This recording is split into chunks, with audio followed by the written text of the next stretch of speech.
Nah, pada chapter kali ini benar-benar kerasa sangat epik. Bisa dibilang ini salah satu chapter paling gila setelah pertarungan Saitama versus Cosmic Garou. Karena pada chapter kali ini kita akan melihat seluruh robot yang diceritakan menginvasi seluruh dunia dan menyebabkan kekacauan dimanapun. Bahkan seluruh dunia kini berada dalam bahaya. Bencana yang terjadi bukanlah ancaman biasa. Ini bukan hanya melibatkan para pahlawan, tapi juga warga sipil yang tidak berdaya. Selain itu, kita akan menyaksikan Saitama mengeluarkan jurus-jurus ikoniknya seperti table flip, ditambah jurus barunya yang mampu menghancurkan banyak robot. Terakhir kali jurus ini dipakai ketika Saitama versus Cosmic Garou. Tapi ingat, ini baru versi webkomiknya, versi manganya nanti bakal jauh lebih heboh, lebih epik, dan lebih menegangkan. Tidak berhenti sampai di situ, ada kejadian mengejutkan lainnya. Karena Genos berhasil melubangi tubuh Dr. Bopoy setelah dilanda amarah yang sangatlah besar. Sebelum kita masuk ke pembahasan, jangan lupa klik tombol like biar Mimin senang, dan kalau mau dislike pencetlah 2 kali.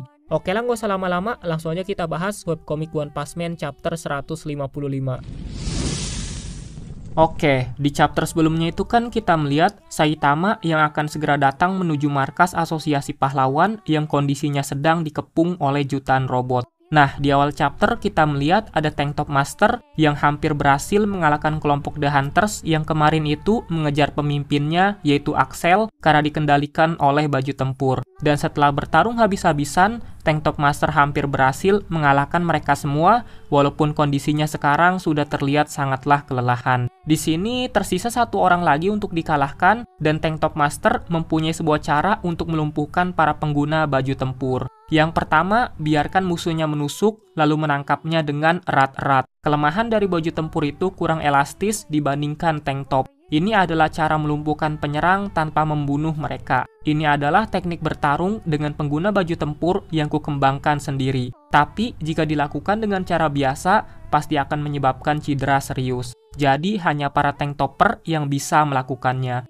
Nah, setelah berhasil mengalahkan kelompok The Hunters, di sini Tank Top Master sudah merasa lelah akibat racun yang didapat dan mungkin ini adalah satu-satunya kelemahan dari para tank topper. Nah, pada saat itu dia menyadari ada seseorang di belakang dan mengira itu adalah Axel, yang ternyata malah muncul bencana tingkat naga yaitu robot Machine God yang berniat mengambil tubuh dari Tank Top Master. Sudah jelas, dalam posisi ini Tank Top Master bakal kesulitan karena dia sudah kehabisan tenaga. Dia pun bingung apakah robot ini adalah bosnya dan apa yang terjadi dengan pahlawan kelas S lainnya.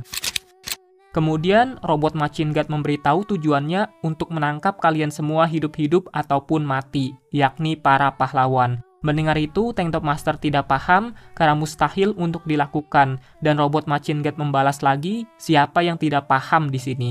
Kau akan mengerti dalam beberapa jam saja. Tapi sebaliknya, Tank Top Master juga berniat akan membuat musuhnya memahami dan menyuruhnya untuk maju. Jadi pada intinya, robot Machine God merasa bisa menangkap seluruh pahlawan kelas S, tapi Tank Top Master merasa kalau itu mustahil. Nah, sebelum mulai pertempuran, robot Machine God mengamati kondisi dari Tank Top Master.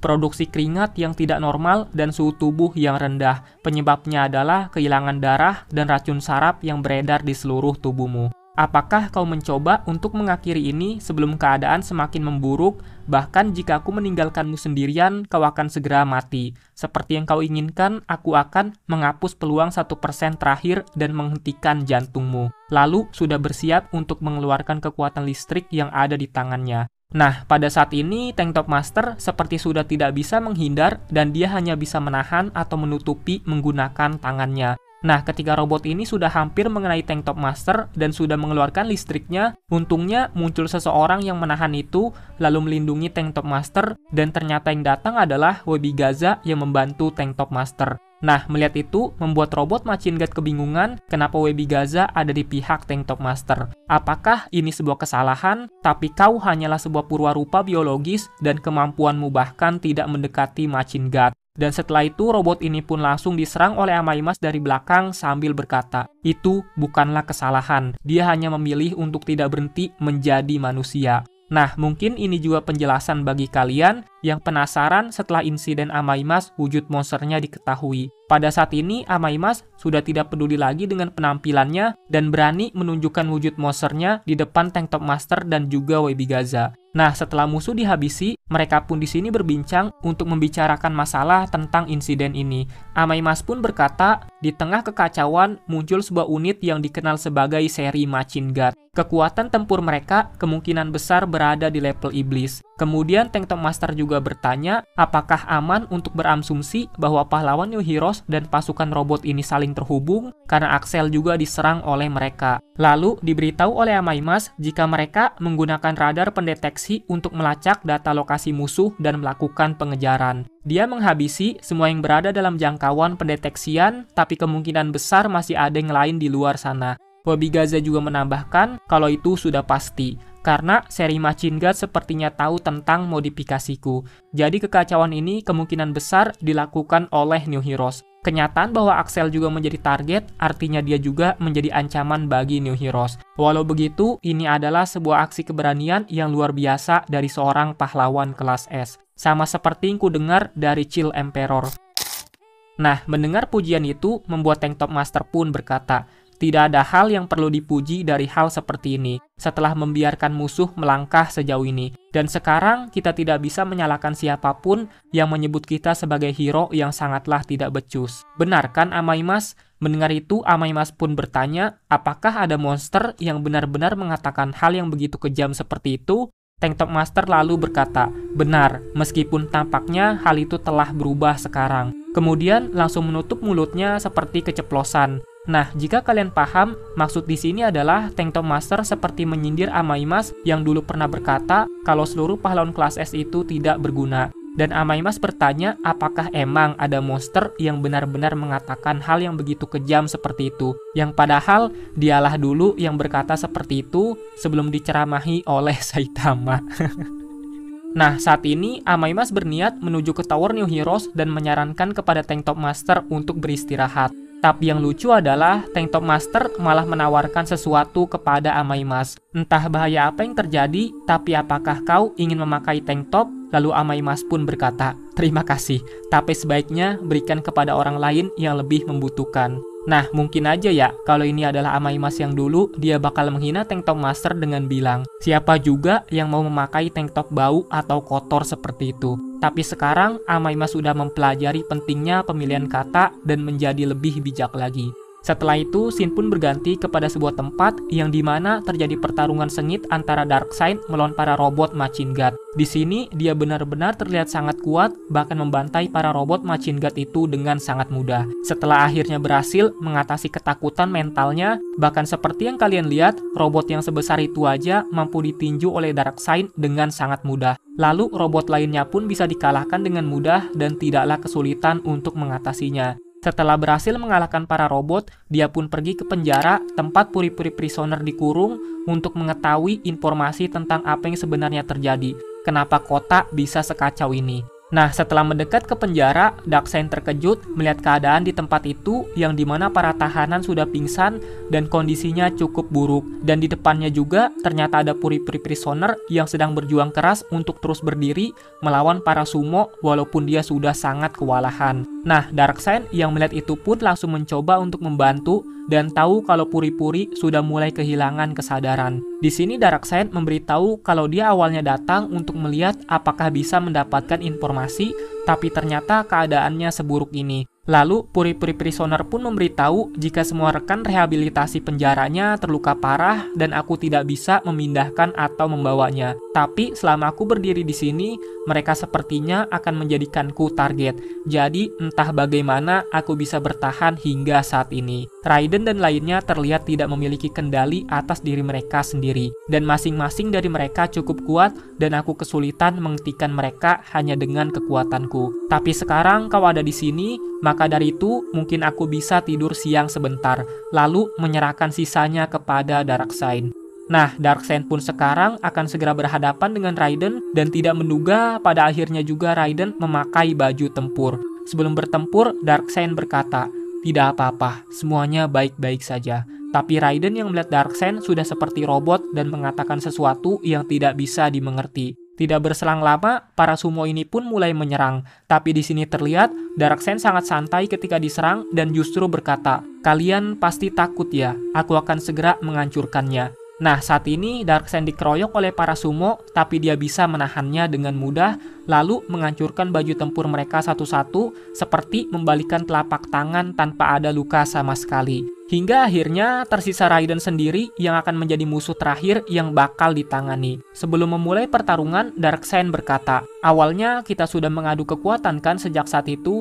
Ada sesuatu yang belum bisa kukatakan padamu, Raiden. Kau adalah seorang petarung yang luar biasa. Itu sebabnya aku betul-betul kehilangan keberanian dalam uji coba kekuatan saat itu." Nah, tanpa basa-basi, Raiden pun langsung mengerahkan kekuatan tinju telapak tangan kepada Darkseid untuk menekannya, tapi hanya bisa membuatnya terdorong ke belakang. Tapi di akhir, Raiden langsung mengerahkan satu pukulan yang sangatlah kuat, bahkan sampai meninggalkan jejak telapak tangannya di tanah, lalu melanjutkannya dengan berputar-putar untuk menyerang Darkseid. Tapi yang gokil adalah Darkseid mampu menahan putaran cepat dari Raiden dan justru menangkapnya lalu diangkat ke atas. Nah, sebelum itu kita flashback terlebih dahulu kepada mereka berdua yang dimana Darkseid berpikir, "Meskipun jauh lebih lemah dariku dalam hal kekuatan murni, kau bertekad untuk tetap berdiri teguh di medan perang yang kejam ini. Aku merasa bersalah dan membenci diriku sendiri." Hingga akhirnya balik ke masa saat ini yang dimana Raiden setelah diangkat oleh Darkseid, lalu bajunya pun dihancurkan dengan sangat mudah. Nah, dalam keadaan saat itu, Darkseid banyak berpikir tentang apa yang terjadi dengan dirinya dan Raiden dulu.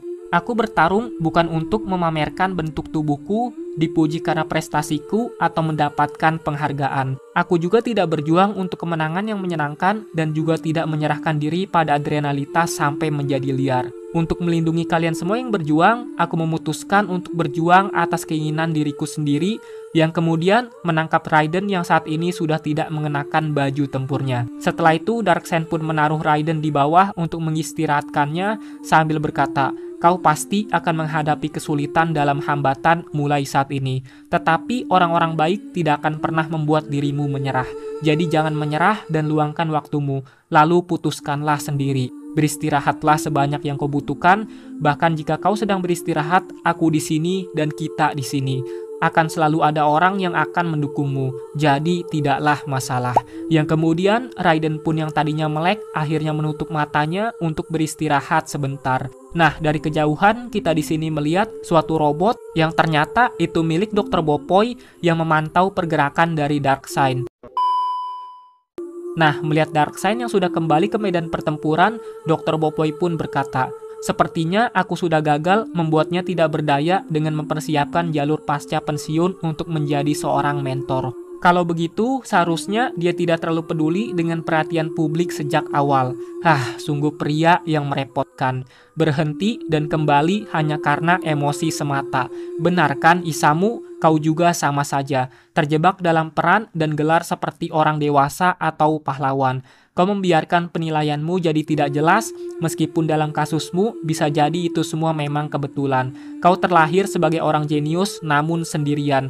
Kau merindukan hubungan bersama orang yang melengkapi kelemahanmu, bukan?" Nah, Chill Emperor atau nama aslinya Isamu yang saat ini sedikit kalah melawan Dr. Bopoy benci disebut jenius, jenius, dan jenius. "Kau bahkan tidak tahu berapa banyak usaha yang telah kulakukan selama ini." Dr. Bopoy pun membantah, "Usaha tidak ada artinya memamerkan prosesmu. Hasil adalah segalanya." Dan di saat yang sama, Dr. Bopoy juga tidak menyangka jika Isamu bisa berdiri kembali. Apakah karena efek obat biusnya berkurang, atau mungkin karena gelombang otaknya yang diperkuat. Tapi akhirnya aku berhasil menghancurkan senjata multi lengannya itu. Nah, setelah berdiri, Isamu pun ingin menunjukkan hasil karyanya kepada Dr. Bopoy. Awalnya fitur ini memang bukan ditunjukkan untuk orang sepertimu. Kemudian berkata, "Datanglah Super Brave Giant." Dan setelah lama ditunggu, Dr. Bopoy pun bilang, "Kok tidak datang-datang? Apakah posisinya terlalu jauh? Kalau begitu, kau harus mengaktifkannya dulu dan berteriak sebelum ia datang." Kemudian Isamu pun bilang, "Aku membuatnya terlalu besar dan tidak ada tempat untuk menyimpannya." Dan ternyata robot ini muncul dari luar angkasa lalu sedang menuju ke bumi. Di sini Isamu berniat untuk menghancurkan lab milik Dr. Bopoy dan memusnahkan seluruh pasukan robot menggunakan Super Brave Giant ini. Tapi dengan cepat, Dr. Bopoy pun mengerahkan seri robot metal yang keluar berjumlah 6 dari laboratorium miliknya. Di sini kita dikenalkan dengan 6 robot itu. Yang pertama adalah Metal Fawn, Metal Rook, Metal Bishop, Metal Knight, Metal Queen, dan Metal King. Keenam robot ini sepertinya dinamai dari bidak-bidak catur. Nah, setelah itu, robot Super Brave Giant akhirnya sudah dekat dan kita melihat saking besarnya robot ini, bahkan gunung aja bisa setara ukurannya. Tapi yang gokil, ke-6 robot seri metal itu langsung menyerang robot Brave Giant walaupun masih belum berdampak besar. Pada saat itu ada sedikit percakapan. Dr. Bopoy pun bertanya, kenapa kau tidak menaikinya secara langsung?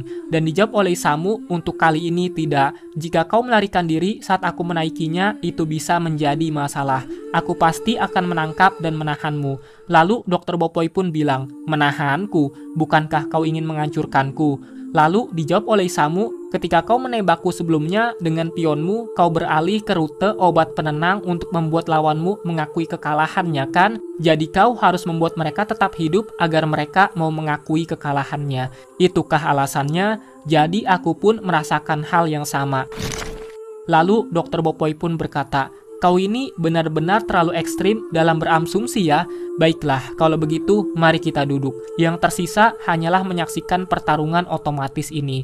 Aku akan mengakui jika secara kebetulan robot giantmu mengalahkan seluruh seri metalku, usahamu atau apapun itu. Dan sebelum selesai berbicara, Isamu pun bilang, jika kau mengakuinya, terus kau ingin apa? Dan Dr. Bopoy pun berkata, aku akan menjawab seluruh pertanyaanmu. Dan setelah itu, kita pun di sini diperlihatkan dengan pertarungan antar robot dari seri metal dan robot Super Brave Giant. Di sini mereka bertarung habis-habisan, bahkan terlihat banyak pepohonan di tempat itu sampai tumbang dan berterbangan di udara. Tapi pada saat pertarungan antar robot terjadi, Dr. Bopoy bilang, hanya berpindah-pindah saja sudah menyebabkan terlalu banyak kerusakan lingkungan.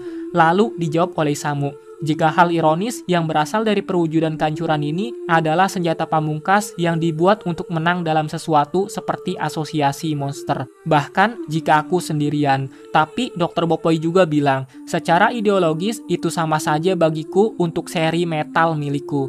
Tapi benda milikmu itu yang dimaksud Brave Giant bahkan belum pernah mengujinya dalam pertempuran nyata, iya kan? Pada saat ini, benda seperti itu hanyalah samsak yang bergerak. Kenapa kau harus membuatnya menjadi begitu berat? Sudah pasti tidak ada untungnya membuatnya terlalu besar seperti ini.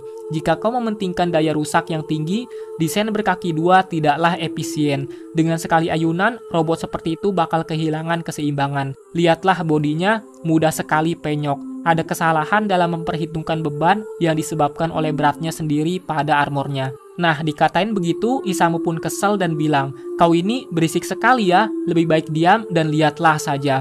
Lalu Dr. Bopoy pun melanjutkan, apakah senjata ini adalah senjata pamungkas? Kau tidak punya cadangan senjata lain kan? Kalau begitu, bukankah ini hanya buang-buang waktu saja? Dan perkataan Dr. Bopoy pun tidak dijawab, dan ternyata setelah dilihat, keadaan Isamu pun saat ini malah menangis seperti anak kecil yang lagi merenyeh, karena robot Super Brave Giant-nya bisa dijadiin samsak dengan mudah oleh seri metal milik Dr. Bopoy. Nah, agak unik nggak sih hubungan mereka? Dulunya kan mereka ini hubungan antara guru dan murid, dan secara nggak langsung Dr. Bopoy seperti memberikan pelajaran kepada Isamu tentang cara membuat robot yang lebih baik. Jadi, walaupun Isamu ini bisa disebut jenius, tapi pengalaman dari Dr. Bopoy bukanlah main-main. Dan dari segi teknologi juga, Dr. Bopoy lebih maju. Nah, karena saat ini Dr. Bopoy melihat Isamu yang mengeluarkan air mata, dia pun bilang, ini membosankan, lebih baik aku jawab saja pertanyaanmu. Dan mendengar itu, Isamu pun terkejut.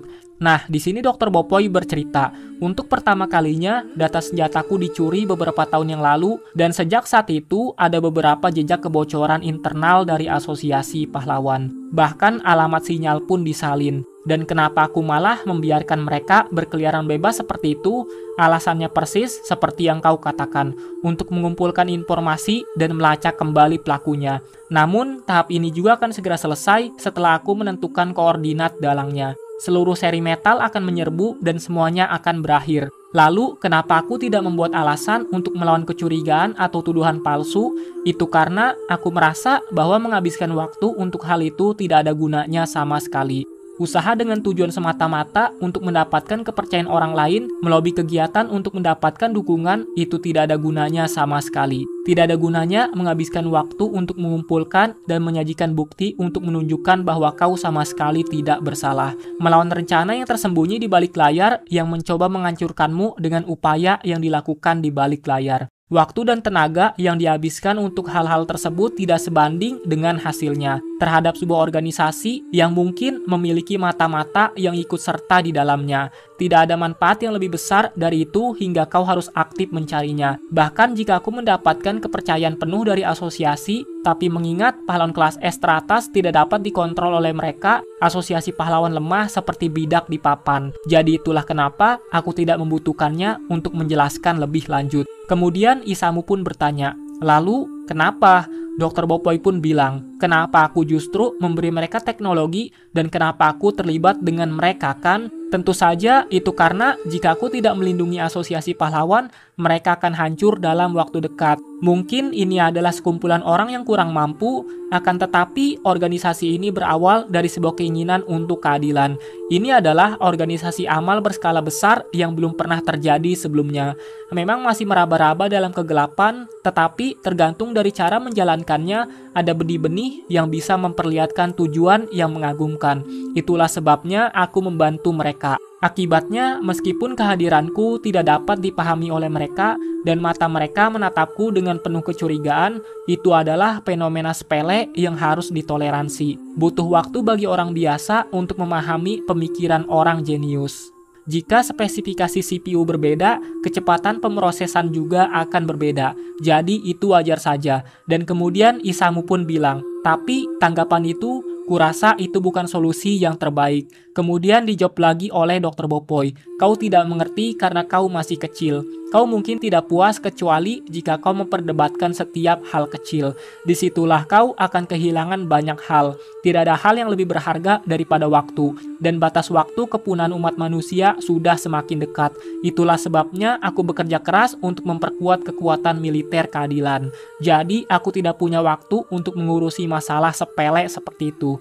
Bro, gila nggak sih? Ternyata dia ini sebenarnya baik dan kita yang menganggapnya buruk selama ini adalah kesalahpahaman. Justru cara berpikir Dr. Bopoy ini sangatlah jenius dan cemerlang dan dia mengetahui kalau waktu sangatlah berharga. Asli sih, ini cukup plot twist dikit lah.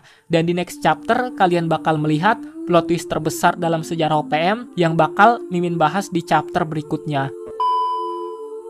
Nah, mendengar semua argumen dari Dr. Bopoy, Isamu pun berkata, kurang etika dan kemanusiaan. Apakah kau mengalami efek samping dari siberisasi? Dr. Bopoy pun menjawab, jika program AI super canggih yang pernah kita kembangkan bersama, pada saat itu kita para pengembang berpikir bahwa menyelesaikannya akan sulit tanpa siberisasi diri kita sendiri dan sempat menyerah. Tetapi, seperti yang kau duga, aku kembali fokus dan berkomitmen untuk mengembangkan AI sendirian. Apa yang disebut seri Machine God yang melakukan kekejaman di luar sana adalah ilegal. Itu adalah tiruan yang tidak lengkap yang dibuat dengan menggunakan data AI yang dicuri dan sedang dalam proses. Bukan aku yang menggerakkan mereka. Versi yang telah selesai tidak akan menyerang manusia seperti itu. Dan jika aku menyatakan hasilnya dengan jelas, maka AI sudah lengkap atau sudah berhasil. Lalu Isamu pun menjawab, itu memang akan membutuhkan pengetahuan yang baik, tapi itu juga berlaku untuk manusia. Kau menyelesaikannya kan? Itu artinya, seperti yang kau katakan, mengutip kata-katamu sendiri, kau telah berhenti menjadi manusia. Lalu dijawab balik oleh Dr. Bopoy, itu tidaklah benar. Kemanusiaanku tidak berubah sama sekali. Aku juga tidak menggunakan siberisasi. Mendengar itu, Isamu pun terkejut. Dr. Bopoy hanya bilang, jika aku mengutip kata-katamu, aku sebenarnya hanyalah sedang berusaha. Tanpa mekanisasi ataupun bantuan AI. Yang ada di dalam kepalaku adalah sel-sel otak aktif yang berjalan hanya berdasarkan sinyal listrik yang berasal dari biologis. Aku sebagai seorang manusia telah berkembang dibandingkan dengan 3 tahun yang lalu. Itu saja. Nah, dengan kata lain, Dr. Bopoy terus belajar, lalu dia terus mendapatkan ilmu dan lebih baik daripada 3 tahun yang lalu. Mendengar itu, Isamu pun hanya bisa terdiam sambil berkeringat dingin. Kemudian berkata, berdasarkan omonganmu, alasan itu tidaklah masuk akal. Bagaimana dengan anggapan bahwa kemampuan manusia tidak dapat mengendalikan AI yang sangatlah canggih? Lalu, Dr. Bopoy pun menjawab, Baik dirimu maupun diriku telah salah menilai mengenai kemampuan otak manusia. Kemampuan AI yang menyatu pada jawaban yang seragam melalui pembelajaran kolektif. Dan otak manusia memiliki batas yang berbeda. Setiap otak dari individu yang telah mengumpulkan upaya dan pengalaman memperlihatkan daya kreatif yang unik. Otak manusialah yang menyimpan potensi tidak terbatas. Itulah kesimpulan yang kudapatkan. AI yang sempurna mungkin sudah menjadi sesuatu yang sangat dekat dengan manusia, tetapi dia memiliki batas yang berbeda dari manusia. Dia pasti akan menderita, tetapi penderitaan itu juga memiliki potensi untuk menembus batas teratas. Setelah mendengar pendapat dari Dr. Bopoy, di sini akhirnya Isamu pun percaya dan bilang, "Kalau begitu, dalang sebelumnya, apakah kau tahu siapa pelakunya?" Dr. Bopoy pun bilang, "Pria itu, dia sudah mengincar otakku dari dulu." Dan di next chapter, kalian bakal tahu siapa pria yang disebut Dr. Bopoy ini. Karena pria itu bakal menjadi plot twist yang benar-benar bikin Mimin kagum parah. Wah, gila sih. Itu mah bakal jadi plot twist terbesar dalam sejarah One Punch Man. Nah, setelah percakapan panjang antara Isamu dan Dr. Bopoy, tiba-tiba Genos pun datang dan langsung menghancurkan robot Super Brave Giant dengan sangat mudah, yang saat itu sedang bertarung dengan seri metal. Setelah itu, Shin pun berganti kepada tempat di asosiasi pahlawan yang masih ada jutaan robot yang mengepung. Dan saat ini, para pahlawan yang mengatasi robot-robot itu benar-benar sudah tidak berdaya, bahkan kalau dilihat ada yang tangannya buntung dan lain-lain. Intinya kondisi mereka sangatlah parah. Bahkan ada seseorang yang meminta untuk menghentikan ini semua. Tapi di depan sudah ada jutaan robot yang akan membantai mereka semua. Tapi yang gokil adalah di belakang para robot itu tiba-tiba muncul Saitama dan langsung bilang, "Gerakan mematikan seri serius." Dan di sini kita diperlihatkan dengan jurus-jurus dari Saitama yang sangatlah ikonik dan juga jurus barunya. Dari mulai jurus barunya, yaitu Serious Spin atau memutar serius, kemudian Serious Sit Hop yang pergerakannya pernah diperlihatkan ketika melawan Sonic, kemudian Serious Table Flip yang terakhir kali diperlihatkan ketika melawan Garou, dan jurus barunya lagi, yaitu Serious Whack a Mole, yaitu seperti membogem kepala para robot dengan kepalan tangannya. Dan setelah itu, setengah robot di bagian dekat markas asosiasi pahlawan pun sudah sedikit musnah.